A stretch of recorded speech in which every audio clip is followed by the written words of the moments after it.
Well, there is new information as Fargo police continue looking for Jones and are in the process of identifying a second suspect. KVRR's Juliana Playas reports.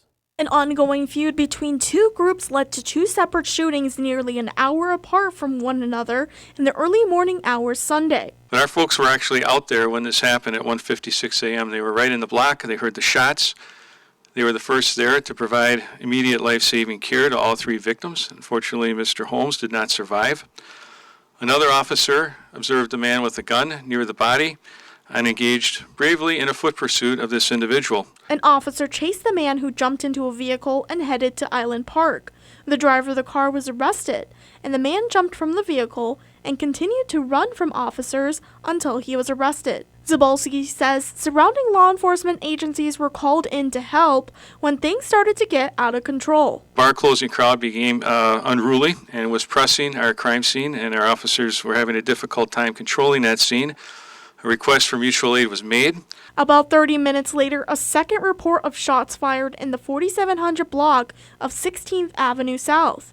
West Fargo police responded to the scene, where they found 20-year-old Elijah Hughes dead at the scene. Zibolski waited 36 hours before holding a news conference to discuss the shootings.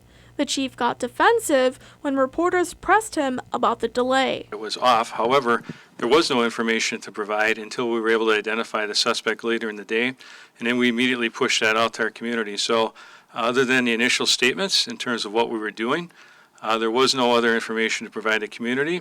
Today we have some substantive things to tell them. Hopefully we'll have more tomorrow.